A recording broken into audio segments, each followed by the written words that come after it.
Ազատության հրապարակում գիտության փառատոնը շարունակվում է, իսկ Ինֆոքոմը շարունակում է հանրագիտ փոդքասթը։ Այսօր իմ հյուրը Արմեն Ալավերդյանն է, որը Ալիխանյանի անվան ազգային գիտական լաբորատորիայի քվանտային տեխնոլոգիաների բաժանմունքի ղեկավարն է։ Ողջույն Արմեն եւ շնորհակալ եմ հրավերն ընդունելու համար։ Ես եմ շատ շնորհակալ։ Արմեն, ձեր թիմը հետազոտական շատ հետաքրքիր ուղղություններ ունի, կոչվում է քվանտային տեխնոլոգիաների բաժանմունք, բայց ոչ միայն քվանտային տեխնոլոգիաներով եք այնտեղ զբաղվում։ Պիտի խնդրեմ նախ նկարագրեք, թե ինչպես ձևավորվեց թիմը, ովքեր հավաքվեցին, միասին ձևավորելու այս թիմը եւ հետազոտական ինչ ուղղություններ ունեք, որոնց մասին արդեն առանձին մանրամասն կխոսենք։ Մեր թիմը ձևավորվել է սեմինարի շուրջ։ Իսկ սեմինարը վարում էինք սովորաբար վարում ենք քվանտային մեխանիկայի բաց հարցերի շուրջ։ Քվանտային տեխնոլոգիաների առանձնահատկությունը նա է, որ ինքը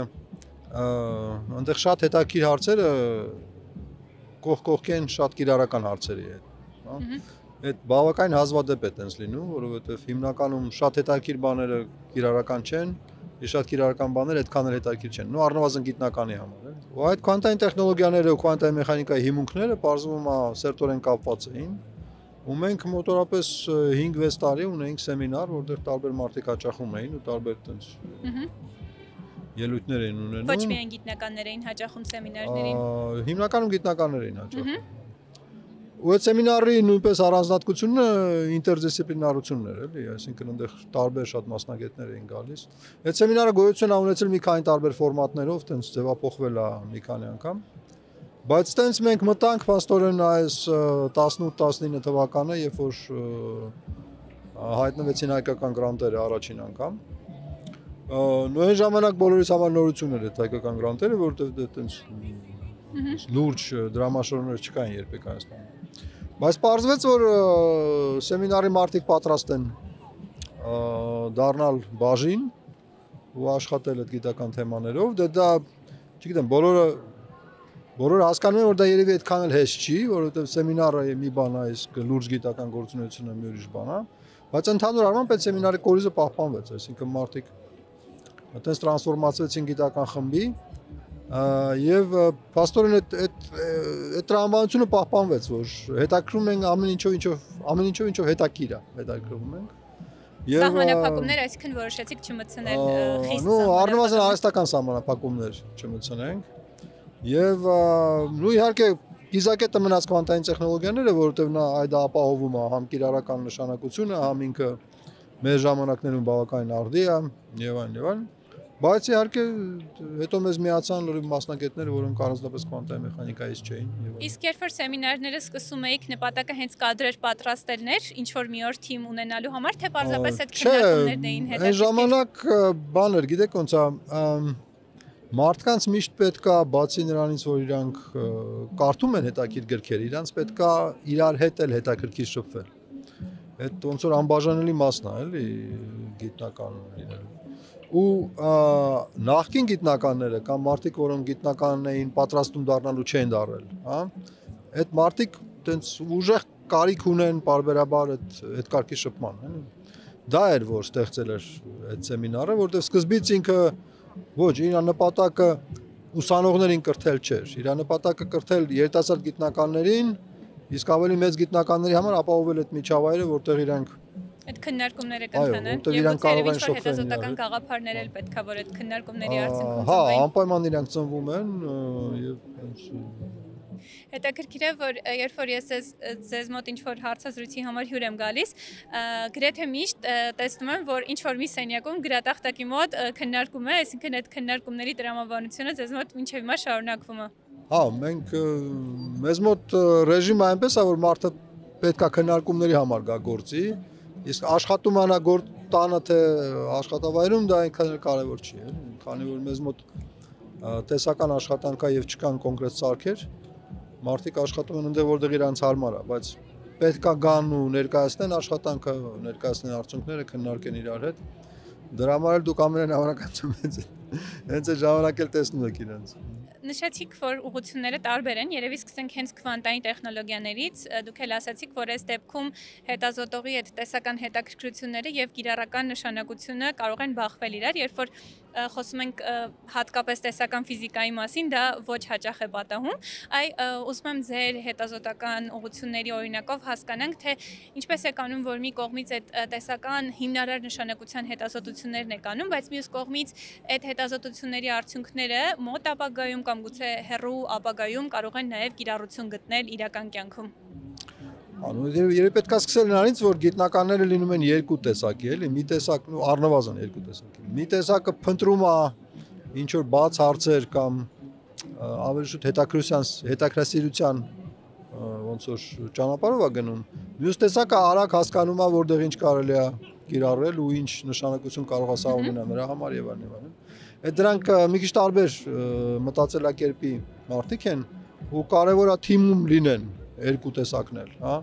որ կարողանա մի կողմից հետաքրքրասերը հետաքրքիր բաներ առաջարկի կամ խնդիրները դնի, իսկ ավելի պրակտիկ ուղղված մարդիկ հասկանան արագ թե որտեղ ինչ կարելի է կիրառել։ Ձեր թիմում ենթադրում եմ երկուսն էլ կա։ Համենայն դեպս այս երկրորդ տեսակի մարդիկ մեզ մոտ ավելի քիչ են, նրանք աշխարհում ավելի քիչ են, էլի։ Այսինքն պրակտիկ լուծումներ փնտրող գիտնականներ։ Հա, այդ շատ ավելի դժվար է, քան թե պարզապես տրվել հետաքրքրասիրության։ Հա։ Բայց բարեբախտաբար մենք ունենք ու մենք կարողանում ենք որոշ նոր բաներ, որոնք երբ որ մենք զբաղվում ենք, մեզ չէր էլ թվում, որ դա կարող է պրակտիկ կիրառություններ ունենա, բայց մենք կարողանում ենք դա կիրառել, օրինակ այդ չափումների ֆիզիկան կամ քվանտային դաշտի տեսությունը, այդ սկզբից այդքան էլ ակնհայտ չէր թե ոնց կիրառել, բայց բարեբախտաբար ժամանակի ընթացքում կիրառությունները սկսեցին հայտնվել։ Ձեր հարցի կարճ պատասխանը նա որ այդ էլ է յուրատեսակ մարդկային ունակություն հետաքրքիր դարձնել կիրառական կարևոր է։ Իհարկե կիրառական նշանակություն դերը չնսամացնելով ու հասկանալով, որ դա շատ կարևոր է, բայց ենթադրում եմ, չգիտես ինչու, գուցե ինձ մոտ կարծրատիպ է, բայց ֆիզիկոսների մոտ, հատկապես տեսաբան ֆիզիկոսների մոտ ավելի շատ պիտի հետաքրքրությունը այդ իրենց գիտական հետաքրքրությունները բավարարելը լինի, այսինքն փնտրել ինչ որ հարցերի պատասխաններ, որոնցով իրենք հետաքրքրված են։ Ոնց ձեր թիմում եկավ այդ գաղափարը, որ դուք կենտրոնանաք նաև նրա վրա, որ փորձեք պրակտիկ ինչ որ լուծումներ նաև գտնել։ Գուցե ես կարծրատիպային պատկերացում ունեմ, օրինակ, չգիտեմ։ Գիտեք, մեզանում ընդհանրապես այդ պրակտիկայի վրա ուշադրություն չդարձնելը այնքան տարածված է, որ պարզապես հակակրանքից ելնելով արդեն բավական է, որ դուք պետքա փնտրեք կոնտրարիան տեսակետից ելնելով արդեն բավական է դա, որ դուք փնտրեք պրակտիկ կիրառումներ, բայց մյուս կողմից էլ դա շատ մարտահրավերային է ու շատ բարդ է պրակտիկ կիրառումներ որովհետև պատկերացնում եք ինչքան թիմեր կան, ինչքան մտքեր կան, ինչքան առաջարկներ կան, չէ՞, այդտեղ ոնց որ համընկնումը կոնկրետ տեխնոլոգիական կարիքների հետ բավականին բարդ է ապահովել, էլի։ Ես չեմ կարող ասեմ մեզ դա ինչ որ տենց շատ լավ ստացվում է մեզ մոտ, որովհետև մենք օրինակ պատենտ չունենք, մենք որովհետև կիրառական գիտնականներ չենք։ Բայց ես համոզված եմ, որ որոշ մեր արդյունքները բավականին մոտ են արդեն նրան։ Եթե մենք ամեն ինչ թողնեինք, զբաղվեինք դրանց զարգացումով որպես կիրառական երևույթներ, մենք անպայման կհասնեինք պատենտների։ Բայց դուք երկուսն էլ փորձում եք անել, հա։ Ցավոք սրտի մենք հասցնում ենք ինչ-որ մի մակարդակի, որտեղ իրանք կարող են կիրառական նշանակություն ունենան, արդեն դա ակնհայտ է դառնում իրանց առավելությունները։ Բայց հետո քանի որ մենք այնուամենայնիվ մաքուր գիտնականներ ենք, մենք չենք կարողանում ֆոկուսը դրա վրա պահենք, էլի, դա տենց միանգամից գնում է հարակից հետաքրքիր հարցերին ու տենց շարունակում։ Այ ասում ենք հետազոտություններ, որոնք նաև պոտենցիալ կիրառական նշանակություն ունեն, կարող ենք ինչ-որ մի օրինակով, իրական կյանքի օրինակով բացատրել մեզ լսողների համար, որ օրինակ դուք քվանտային այսինչ տեխնոլոգիաների ուղղությամբ հետազոտություն եք արել և դա իրական կյանքում կարող է այսինչ կիրառություն ունենալ։ Օրինակ քվանտային տեխնոլոգիայի մի կարևոր հատվածը դա թույլ ազդանշանների դետեկցիան է, հա, ազդանշանների, որոնք սովորաբար աղմուկների մեջ են կամ օրինակ թույլ մագնիսական դաշտերը, հա, նրանք մի շարք կիրառություններում շատ կարևոր են, մետաղների հայտնաբերում, այդպես հեռավար դետեկցիա եւ այլն եւ այլն։ Ну, պարզվում է, որ դա լուրջ խնդրեմ է, իրանով զբաղվում են տասնյակ տարիներ, հա։ Դուք երբ պատկերացնում եք, չէ՞, մագնիսական դաշտը, դա շատ նուրբ բան է։ Իրան ինքը ամեն ինչի մեջ կարող է թափանցի սովորաբար, իրան դժվար է էկրանավորել, բայց իր սովորական արժեքները շատ փոքր են, հա։ Դրա համար ուրեմն պետք է ինչ-որ մի յուրատեսակ ֆիզիկական էֆեկտներ լինեն, որոնք հենց մագնիսական դաշտը կարողանան ուժեղացնեն ու ոչ թե մագնիսական դաշտը ուժեղացնեն, այլ նրա արձագանքը ուժեղացնեն ու դա դառնա դետեկտվող։ Այսինքն այնտեղ դետեկտորի միջև եւ այդ կոնկրետ երևույթի միջև ահագին գիտական ուրեմն տարածք կա, որտեղ պետք է ստեղծել հենց մագնիսական դաշտին զգայուն ուրեմն ֆիզիկական երևույթներ փնտրել ու իրանք ճիշտ ձևի ուրեմն Այսինքն դուք այդ ուղղությամբ հետազոտություններ եք Հա, անում, մեր հետազոտությունները այդ ուղղությամբ հենց հեսա արդեն ավարտվում են, մենք վերջին բաներն ենք ավելացնում։ Գիտեմ, որ նաև ուղղություններից մեկը քվանտային ինֆորմացիայի մշակումն է, որը քվանտային համակարգիչներում նույնպես կարևոր է, օրինակ կարևոր է նոր, այսպես կոչված ազատության աստիճաններ գտնել, այսինքն դա ինչ է նշանակում, որ քվանտային ինֆորմացիան կոդավորվում է նյութի որոշ հատկությունների մեջ, չէ՞։ Սովորաբար դրանք ամենաակնհայտ հատկություններն են, օրինակ հաճախականությունն է, չգիտեմ, պոլարիզացիան է, ամպլիտուդն է մեկ-մեկ, բայց նյութը շատ ավելի բազմազան է, ունդեղ կան ազատության աստիճաններ, որոնք սովորաբար չեն օգտագործվում կոդավորման համար։ Կարող ենք դրանց հատկությունները անվանել ազատության աստիճանը, ասել ինչ որ նյութի հատկություններ, այդ տարրական մասնիկների հատկություններ, հա։ Ղեկավարվող հատկություններ, որտեղ կարելի է ինֆորմացիան նույնպես դնել։ Քվանտային ինֆորմատիկայի երևի կարևորագույն հարցերից մեկը հենց դա է, թե ոնց ճիշտ տեղադրել ինֆորմացիան, որ հետո կարդալը հեշտ լինի, չկորի, աղմուկներին լինի կայուն ու թույլ տա հեշտ մանիպուլացնել իրան, հա։ Այդ փնտրտուքը այդ նոր ազատության աստիճանների կամ հատկությունների դա էլ ինքն իրանով կարևոր գործ է, որը նույնպես մենք ակտիվ զբաղվում ենք։ Դուք այնպիսի տեխնոլոգիաների ուղղությամբ եք աշխատում, որոնք մերօրյա հա տեխնոլոգիաներ են, թե ապագային միտված։ Նայել, օրինակ մագնիսական դաշտերի դետեկտումը մեր ժամանակների համար է, որովհետև արդեն շատ դետեկտող սարքեր կան, պետք է պարզապես հաջորդ սերնդի մասին մտածել կամ նրան զարգացնել։ Իսկ քվանտային համակարգիչների կամ ասենց ասեն գերհզոր համակարգիչների խնդրեմը նա շատ ավելի ընդհանուր է, նա քիչ թե շատ հեռավոր ապագայի համար է։ Եվ այո, այնտեղ քանի որ այդ ոլորտը երբեք չէր նախատեսվել, որ պետքա լինի այ վաղը չէ մյուս օրը, չնայած դա կարող է ասվեր, բայց բոլորը հասկանում են, որ դա հեռավոր ապագայի բան է։ Բայց դա իհարկե շատ կարևոր է, որովհետև առանց ցիվիլիզացիայի զարգացման հետ միասին պետք է իր հաշվարկային հզորությունները եւ էներգետիկ հզորությունները զուգահեռ աճեն։ Եվ եթե դա տեղի չունենա, հնարավոր չի լինի քիչ թե շատ կայուն կամ ղեկավարվող զարգացում ապահովել։ Հենց որ այդ որպես հեռավար նպատակ շատ կարևոր է ու մենք էլ դրա վրա մեծ ուշադրություն ենք դարձնում։ Փորձում ենք ինչ-որ նոր ձևի մոտենալ այդ հարցին։ Եվ մի կարևոր բան երևի շեշտենք, որ մի անգամ խոսում էինք այս թեմայով, որ դուք փորձում եք ոչ թե այդ եղած տեխնոլոգիաների ու տեսությունների շրջանակում լուծումներ փնտրել, այլ շրջանցելով դրանք նորերը գտնել, որոնք հաջողելու դեպքում դա ինքնանպատակ չի, պարզապես քանի որ մենք համատաբար փոքր խումբ ենք զարգացող երկրում, մենք այդ շռայլությունը չունենք, էլի, որ միշտ աշխատենք նույն բանի վրա կամ մրցեք նրա ուղղությամբ ինչ արդեն անում են աշխարհում, հա։ Մեր երևի հիմնական առավելությունը դա մոբիլությունն է եւ իդեաների գեներացիայի մեջ որոշակի անսպասելիություն է, էլի։ Եթե մենք դա չանենք, մենք եւ տարածաշրջանային եւ բան ասենք մեր յուրահատուկ վիճակը կբերի մեր ստագնացիայի։ Մենք կվերածվենք մարդկանց, որոնք իմիտացնում են ավելի շատ գիտություն, հա։ Ցավոք սրտի այդ երևույթը տարածված է զարգացող երկրներում, էլի։ Իրանք զարգացած երկրները գնում են առաջ ինչ-որ իմաստով, անում են նոր բաները, զարգացողները պարզապես պատրանք են ստեղծում, որ իրանց մոտ էլ նման բաներ կան եւ նման բաները լինեն։ Դրա համար դուք նոր թեմաներ եք փորձում։ Այո, դա եղել է գերխնդիրներից մեկը մեզ համար, որ հանկարծ չընկնենք այդ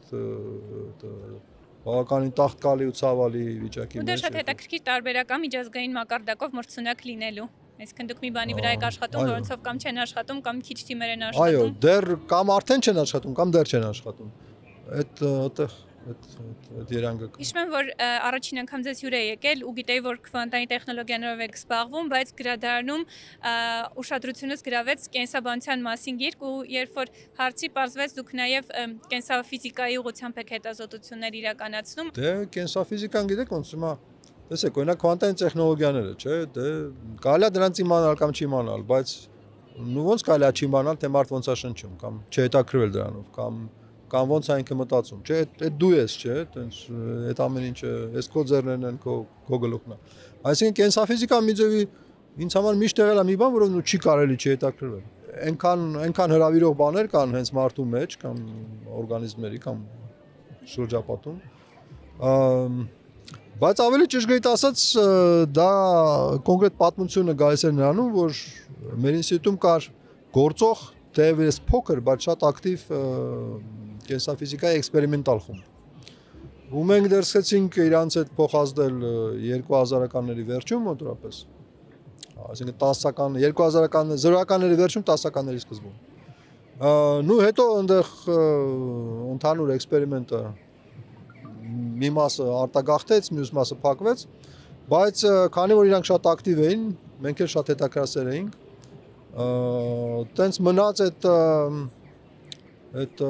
կայուն ցանկությունը ինչ որ բան անել կենսաֆիզիկայում, բայց իհարկե այստեղ պետք է նշել, որ կենսաֆիզիկան իր բնույթով շատ ավելի բարդ բան է, քան քվանտային տեխնոլոգիաները։ Իրոք։ Հա, այնտեղ ինքը ծայրաստիճան բազմազան է, նյութը շատ բարդ է։ Ու քվանտային մասնիկը անհամեմատ ավելի պարզ բան է, քան քիչ թե շատ իրան հարգող մակրոմոլեկուլը, էլի։ Բայց մյուս կողմից, օրինակ, երբ որ խոսում ենք քվանտային մեխանիկայի մասին, մենք գործ ունենք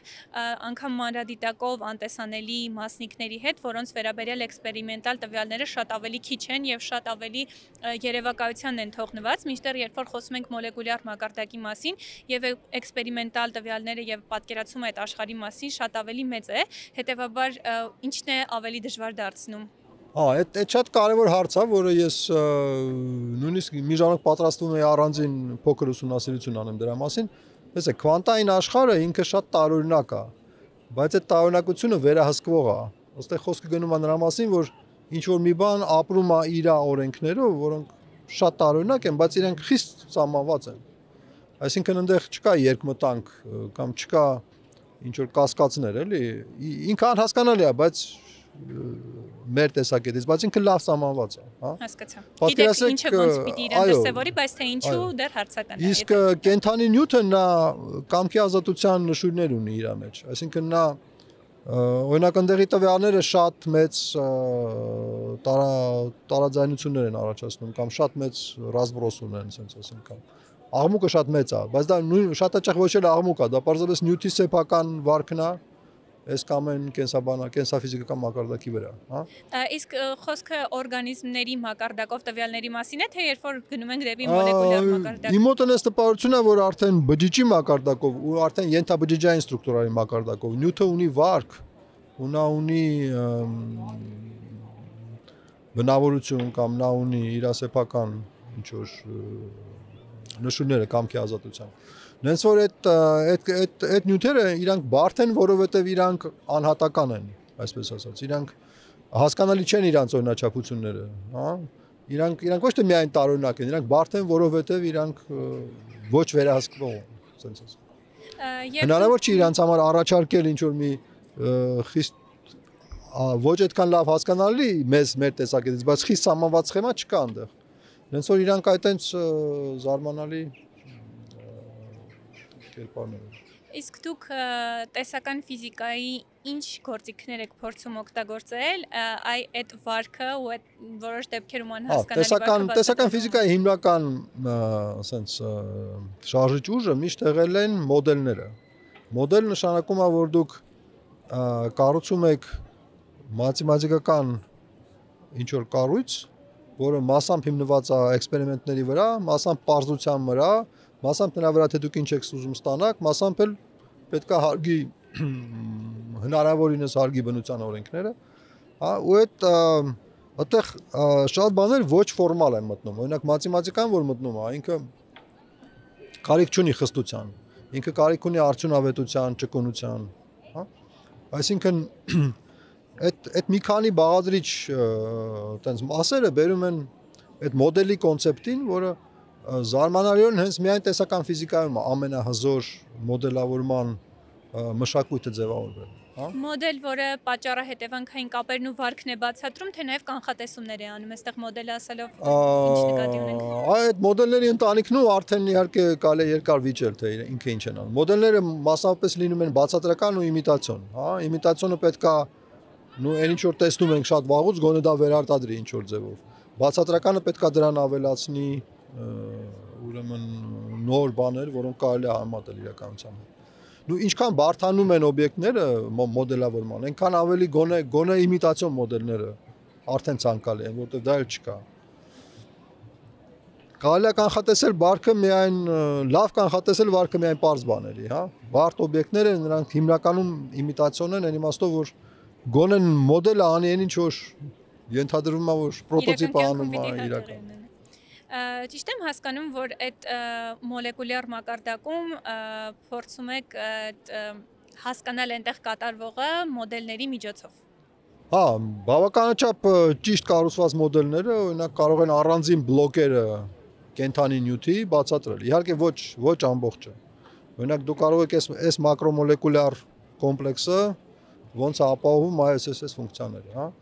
Դրա հիմնական թերությունը այն է, որ դա շատ կտորային ոնց որ տեսակետ է, էլի, այդ կենթանի նյութի ամբողջականությունը, այդ բազմաֆունկցիոնալությունը չի ապահովում այդտեղ։ Որտեւ այդ փուճուրը մի ամբողջ մեծ օրգանիզմի մաս է։ Բայց իհարկե դե բազմաթիվ անգամներ ասել են, որ այդ ճանապարհը երևի անհույս է, որովհետեւ ինքը դե ինչքան կարելի է կտորներից հավաքել, չէ։ Բայց դե ցավոք սրտի այդ միակ ձևն է, որը կարելի է կիրառել կենսաֆիզիկայում։ Իհարկե դա չի նշանակում որ պետք է բավարարվել դրանով, պետք է նոր ձևեր փնտրել, բայց ներկա կենսաֆիզիկան դեռ այդպեսին է։ Ինքը դեռ իզոլացնում է ինչ-որ կտորներ ու փորձում է գոնե իմիտացիոն մոդելներով բացատրի, թե դա ինչ է անում, եւ գուցե դա հետո էլ կարելի հարցնել իսկ ինչի է անում, եւ իսկ ոնց անել որ ավելի լավ անի եւ այլն։ Կարող ենք ինչ-որ մի օրինակով հասկանալ, երբ որ մոդելը մոլեկուլյար օրինակ ֆիզիկայում ինչ-որ մի երևույթ կամ վարք բացատրում է, օրինակ եղել է դեպք, կա հոդված կա տպագրված, այդպիսի բացահայտում կա արված, որ ինչ-որ մի բան հասկացվել է հենց դրա օգնությամբ բացառապես կամ այդ թվում այդ մոդելների օգնությամբ։ Հա, իհարկե, մի շարք կարևոր երևույթներ կան, որոնք օրինակ կապված են նրա հետ, թե մոլեկուլները ոնց են տեղափոխվում, հա։ Դուք երևի գիտեք, որ բջիջի մեջ ինքը բջիջը ոնց որ իմ ընկերներից մեկն է ասում, ինքը դա պետություն է, հա։ Բջիջում կան վերահսկող համակարգեր, տրանսպորտային համակարգեր, ագի մեծ էներգիա է ծախսում նրա վրա, որ կազմակերպված մի խումբ բան տարվի ստեղից ընդեղ եւ այլն եւ այլն։ Ու այդ հիմնականում այդ ուղղորդված շարժումները նրանք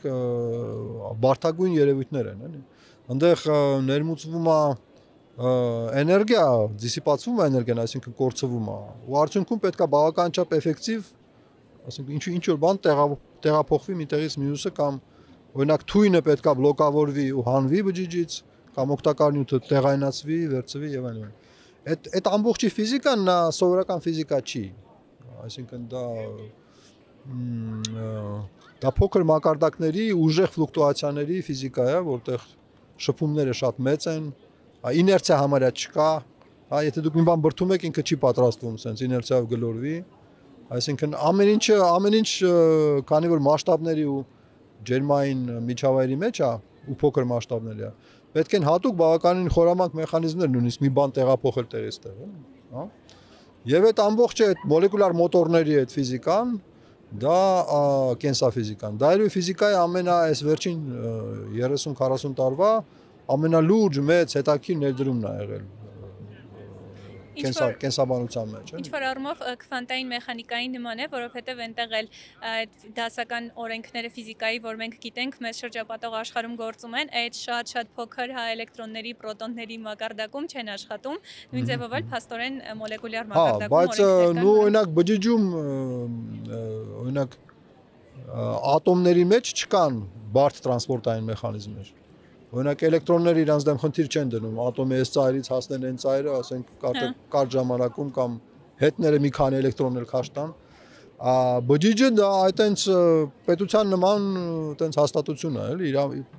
օր ու գիշեր ինքը նրանով զբաղվում, որ այտենց ուրեմն սա պետքա գնա այնտեղ, նա պետքա գա այդտեղ, հենց այս քանակին այդտեղ միանա չգիտես ինչի հետ։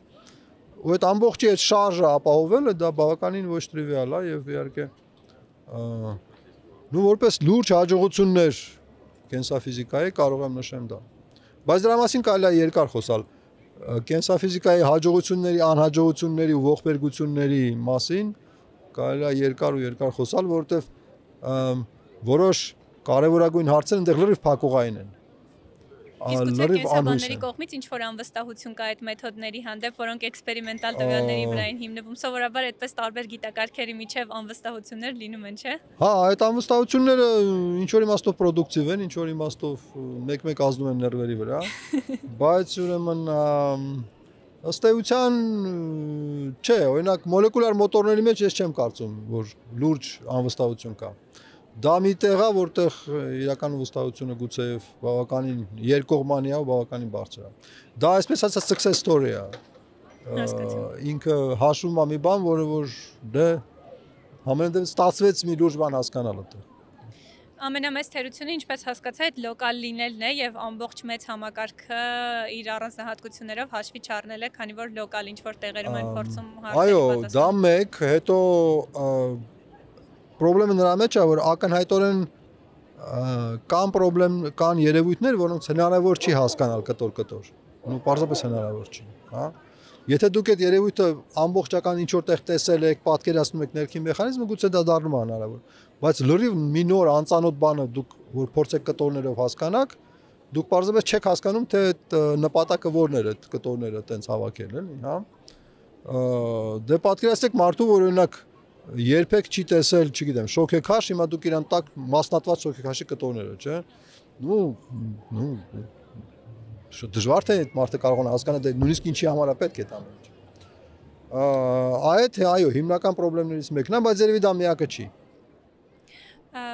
Եվ ուզում եմ ձեր հետաքրքիր ուղղություններից մեկի մասին եւս խոսել, որի մասին Հայաստանում այդպես շատ չգիտեն, բայց իրականում շատ հետաքրքիր ուղղություն է այն առումով, որ ոչ միայն բնագիտամաթեմատիկական, հա, ինչ որ ուղղություններ է միավորում, ինչպես կենսաֆիզիկան, այլ միավորում է հումանիտար հասարակագիտական, հա, այսպես գիտությունները եւ բնագիտամաթեմատիկական ուղղությունները, խոսքը խաղերի տեսության կամ որոշումների գիտության մասին է, տարբեր անուններով է հայտնի, որը որոշումների կայացման գործընթացը կամ մարդկանց վարքը էլի մաթեմատիկական կամ գուցե ֆիզիկական մոդելների միջոցով է փորձում բացատրել։ Կխնդրեմ մի քիչ այս ուղղությունը բացեք եւ հատկապես խոսեք այն մասին, թե այս իրարից առաջին հացքից հեռու թվող գիտությունները իրար հետ ոնց են աշխատում, ինչ որ երևույթներ բացատրելու համար։ Այդ որոշումների կայացումը հիմնված է, իհարկե մարդիկ կայացնում են որոշումները նենց ոնց որ կայացնում են, հա։ Ու եթե դուք ինձ հարցնեք, արդյոք որոշումների կայացման վրա աշխատելը բերել է իմ սեփական որոշումների բարելավման ինչ որ մի մակարդակին, բերել է։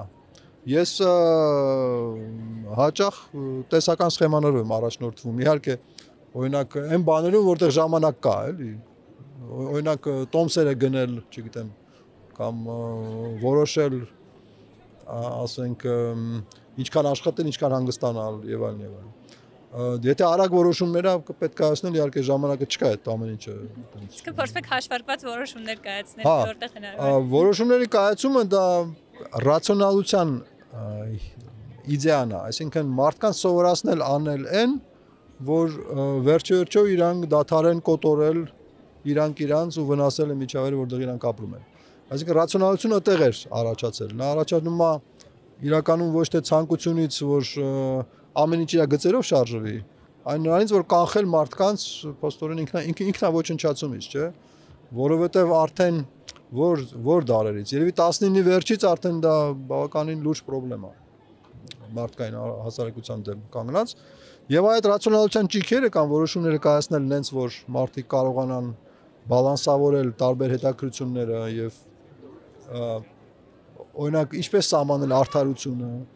ոնց անել որ որոշումները լինեն միաժամանակ արդար եւ ուրեմն էֆեկտիվ եւ այլն, այդա այդ անհրաժեշտությունից է ծնվել ինչ որ ձևի, ինչ որ բան անել մարդկային այդ ինքնավտանգի հետ, հա։ Որոշումներ անհատական մակարդակում, թե օրինակ կազմակերպական եւ նաեւ պետական մակարդակներում։ Դրանք սերտորեն կապված են։ Եթե դուք հարցնեք խոշոր ղեկավարներին, դուք կտեսնեք, որ բազային միավորները իրենց որոշումների կայացման շատ նման են իրար, հա։ Ինչ է ասում խաղերի տեսությունը։ Նա ասում է, որ սովորաբար լինում են բազմաթիվ, առնվազն 2 հատ, բայց սովորաբար շատ կոնֆլիկտային պահանջներ որոշումների նկատմամբ։ Իրանք կոնֆլիկտային են այն իմաստով, որ հնարավոր չի երկուսին էլ բավարարել։ Մեկին կարելի է բավարարել մյուսի շնորհիվ, հա։ Եվ խաղերի տեսությունը փորձում է այդ հիմնավորի, թե որն է բալանսը, հա։ Դա պարզվում է բավականին ոչ տրիվիալ հարց է, հետաքրքիր հարց է։ Եվ այո, ֆիզիկական մոդելներն դեռ շատ կարևոր են, որտեղ իրանք էլ էին բարդ համակարգերի մասին, չէ։ Իսկ հիմա բարդ համակարգերը դա մարդն է, որը կայացնում այդ որոշումը, ու այդ բազմաթիվ այդ գործոնները, որոնք իրար մեջ հակասության սոցիալական, մշակութային, քաղաքական ինչ-որ գործոններ, որոնք այդ որոշումների վրա ազդում են։ Իսկ օրինակ, եթե կենսաբանական տվյալների դեպքում հասկանում ենք, հա, կան փորձերի արդյունքներ, հա, ինչ-որ գիտելիք կա կուտակված, որի հիման վրա մոդելները կարող են, հա, հիմնվելով այդ տվյալների վրա կառուցվել։ Այս դեպքում ինչ տվյալների վրա եք հիմնվում, հասկանալու համար, հա, որն է այս կամ այն իրավիճակում ամենառացիոնալ որոշումը։ Հա, նու ռացիոնալությունը զարմանալի է նրանով, որ դուք կարող եք շատ հաճախ իրացիոնալը հասկանաք որպես ներքին հակասություն։ Այսինքն ռացիոնալը կարելի է ուսումնասիրել ինքը իր նպատակի համար, որպես ինքնարժեք ու տեսնել ինքը հակասություններ կա թե չէ, որտեղ ինչ որ իմաստով իրացիոնալը դա ներքին հակասություններն են։ Այսինքն սա տեսական ուսումնասիրման մասն է, իսկ տվյալները նույնպես կարող են բազմազան լինեն, որտեղ մարդկային վարքը տեսեք ամեն անհատին թվում է թե ինքը շատ յուրատեսակ է, չէ՞, մարդը սովորաբար շատ քիչ է կասկածում, ինչպես հայտնի է, շատ քիչ է կասկածում իր ինտելեկտի վրա, իրան միշտ թվում է որ ինքը բավական չափ խելոք է, չէ՞, ասում են Աստված ամենալավը բաշխել է խելքը, չէ՞, որտեղ ոչ մեկ չի բողոքում, որ ինքը խելք չունի։ Ուրեմն, բայց դա անհատական մակարդակի վրա մարդը ինքը իրան թվում է գեր յուրատեսակ, գեր ինդիվիդուալ եւ այլն, բայց միջինացված իմաստով մարդկանց մեծ զանգվածները զարմանալի նույն ձև են իրար պահում, էլի։ Վարքային նմանություններ ունեն, օրինակ։ Այսինքն այո, վարքային էքսպերիմենտները մարդկանց վրա հաճախ մրցում է իր ճշտությամբ, օրինակ կենսաֆիզիկական մոլեկուլների վրա դրվող էքսպերիմենտ։ Այսինքն ֆիզիոլոգիական եւ հոգեբանական էքսպերիմենտները մարդկային վարքի մասին գիտելիք են կուտակում, որի վրա հիմնվում են։ Այդ բավական նուրբ գիտություն է մարդկանց այդ փորձ դնելը, բայց երբ որ այդ սովորել են եւ արել են եւ այնտեղ հայտնի սխալներ կան, որոնք սիստեմատիկ թույլ էին տրվում, նրանից հետո որ դա սովորեցին, կարելի ասել որ մակրոմոլեկուլները, բջիջները նույնիսկ ավելի վատ են կանխագուշակվում հաճախ, քան թե մարդիկ, էլի։ Նու իհարկե որոշ ասպեկտներում։ Իսկ օրինակ մոդելները, որոնք ստացվում են մաթեմատիկական, դրանք մարդկային վարքը բացատրում են, կանխատեսում են, ինչ են անում որոշումների կայացման հետ։ Իրանք երրակի sense նշանակություն ունեն, այդ նշանակությունները շատ դրանց վրա մեծ ու հաճախ շեղված ուշադրություն են դարձնում։ Կա նորմատիվ երևույթներ, այսինքն եկեք մարդկանց սովորացնենք անել նենց ոնց որ պետք է, հա։ Պետք է որ իրանք ապրեն երկար, համեմատաբար երջանիկ, իրար չհոշոտեն եւ այլն։ Այդ նորմատիվ մոտեցումն է, որը ամենաբարդն է։ Դրա կանոններ սահմանել, որոնցով ճիշտ է առաջնորդվել, հա։ Այո, որոշումները կայացնենք նենց, որ լինի ճիշտ ինչ որ իմաստով։ Կամ որոշումները կայացնենք նենց, որ տեսությունը ստեղծենք նենց, որ բացատրի թե մարդիկ ոնց են որոշումները կայացնում, հա, այսինքն իրանք ինչ որ դեպի կայացնում, մենք էլ հետևներից ման գանք ու տեսնենք ինչի են իրանք հենց տենց կայացնում, հա։ Որը կառավարման ոլորտում երևի օգտակար կլինի ինչ-որ որոշումներ կայացնելիս եւ այլն էլի։ Նա շատ օգտակար է, որովհետեւ այտենց լիքը բան եք հասկանում պրակտիկ մարդկանց թերությունների մասին, հա։ Դա սովորաբար մարդկանց թերությունների, անհաջողությունների, ձախողումների այտենց հավաքածուն է, հա։ Այդ կոչվում են bias-ներ, այդ շեղվածություններ կամ ուղղորդվածություններ։ Երևի հայկական ճիշտ բառը շեղվածություն է։ Կողմնապահություն կարող ենք կամ ասել։ Ու վերջի ամենաբարդ երրորդ մասը այդ իրանց միացնել իրար այդ դիսկրիպտիվ ու նորմատիվ տեսությունները բերել ինչ որ ընդհանուր հայտարարի, որ մենք մի կողմից մարդկանց եւ սովորացնենք, մեկ էլ հասկանանք թե իրանք ինչ են իրանց պահում են ոնց որ պահում։ Հասկանալով խորհուրդ տալ, որ այսպեսի Այո, նույն այդ ամենաբարդն է, բայց երևի ամենակարևորն է այդ Պարզապես բացատրել մարդկանց թերությունները երբեք հետաքրքիր չի շատ, որովհետեւ դրանք անverջ են կարծես։ Իսկ էլի կարող ենք ինչ-որ օրինակով, թեկուզ շատ պրիմիտիվ, հա, շատ sense առօրյական օրինակով հասկանալ, թե հա կա այսինչ որոշում կայացնելու խնդիրը եւ որոշումների տեսությունը այդ հարցին ինչպես կպատասխաներ եւ հավարքը հասկանալու եւ դե ես ուզում եմ այդտեղ հիշատակեմ հենց այդ լավ հոդվածը, որը դուք գրել եք ուլտիմատում խաղի մասին։ Այնտեղ հենց հարցն ամեջ էր, որ դուք ձեզ առաջարկություն են անում աշխատանքի, գնման, մի բանի, որից դուք կարող եք օգուտ ունենալ, բայց դուք կարող եք նույնպես մերժել այդ առաջարկը։ Ինչ չափանիշներ կարելի է օգտագործել հասկանալու առաջարկները պետք է ընդունել, թե մերժել։ Դրա ամենապարզ մոդելը այդ ուլտիմատում խաղն է այսպես կոչված, հա, որը հիմա դժվար է նկարագրել sense բառերով, բայց ընդհանուր իր գաղափարը շատ լավ հայտնի է։ Եվ ուլտիմատում խաղում պետք է հասկանալ, թե մարդիկ ինչի են իրանց տենց պահում ու արդյոք դա ռացիոնալ է ու առաջարկել մի բան, որը որ գուցե ավելի լավ է, քան ստեն իրանք ինչ որ իրանք անում։ Նենց որ այդ հիմնական խաղերը մեկը կոչվում է բանտարկյալների խաղ, մյուսը ուլտիմատումի խաղ, այդ մի քանի հիմնարար խաղեր կան, որոնց վրա շատ հեշտ է բացատրել ու իրանք շատ հետաքրքիր են ընդհանուր։ Երբ որ մարդկանց երկընթրանքներ եք առաջարկում եւ տեսնելով թե նրանք ինչպես են ընտրում այդ տարբերակներից մեկը, վարքը փորձում եք հասկանալ, երևի ուղղակի ուլտիմատումի խաղը ձեր բերած օրինակներից մեկով բացատրենք, հիշում եք, որ խնդրում էի այդ խաղը པարզ բացատրել, ասում եք ես գնացել եմ խանութ ու տեսել եմ, որ իմ սիրելի յոգուրտը թանկացել է, ես այդ յոգուրտը կգնեմ, թե չէ, ու այդ դեպքում մի կողմից այդ յոգուրտը ես ուզում եմ, որովհետեւ դա իմ հա ֆավորիտ պրոդուկտն է, մյուս կողմից ես պիտի ավելի վճարեմ։ Այս մի օրինակ էր, երբ որ քեզ առաջարկում են ինչ-որ բան, դու պիտի հասկանաս, որ տարբերակ ընտրել, որ քեզ հա մաքսիմալ օգուտ կլինի ու դու ավելի քիչ կխղճաս ընտրելիս։ Թանկ վճարեք ու ըմբոշխնեք ձեր յոգուրտը, կարող եք պատժեք արտադրողին, որ ինքը փորձել է թանկացնել, չէ։ Մեկ-մեկ համատարած տենց պատիժները շատ լուրջ կարող են լինել, չէ, մեկ-մեկ որտեղ մարդիկ որոշեն, որ իրանք այս ապրանքը չեն առնում, որտեվ ինչ պատճառ։ Եվ այս դեպքում այդ տեսության մոդելի առաջարկած հա լուծումը կարող է տնտեսվարողի համար լինել, որ երբ որ դու թանկացնում ես քո ապրանքը, հաշվի առ, որ մարդիկ կարող են մարդկանց կարող է դուրս չգալ այդ ապրանքի թանկացումը, որոշեն քեզ պատժեն, չդնեն, ինչքան է պետք թանկացնել, որ իրանք դեր առնեն կամ ոնց հասկանալ, որ արդեն չափը չարժի հանել, համը չարժի հանել։ Այս օրինակով ավելի պարզ է, ոնց որ երևում է, թե դա իրական կյանքում ոնց կարող է կիրառություն գտնել։ Եվ վերջում խոսեցինք ձեր հետազոտական երևի ոչ բոլոր, բայց հիմնական ուղղություններից, որոնք ինչ որ տեղերում հատվում են, ինչ որ տեղերում չեն հատվում։ Այ հետաքրքիր է ոնց է կարողանում գտնել կադրեր երիտասարդ կադրերի ու արդյոք հետաքրքրվածություն կա այս ուղղությունների հանդեպ կամ գուցե ինչ որ խնդիրներ ունեք կադրերի պակաս ունեք, ինչպես է հետաքրքրությունը ձեր ոլորտում։ Տեսեք, լավագույն մարդիկ գալիս են իրանք, որովհետև իրանք գիտեն իրանց ինչա պետք ու իրանք փնտրում են ու մեր լավագույն ուսանողները իրականում իրանք են եկել։ Իհարկե մենակ տենց չի կարելի, պետք է նույնպես որ ուսանողները իմանալով իրանց կարիքները որոշեն թե իրանք ինչով են ուզում զբաղվեն եւ ոնց են ուզում զբաղվեն։ Նու մեզ մոտ ավելի դժվար է, որտեղ մենք սովորաբար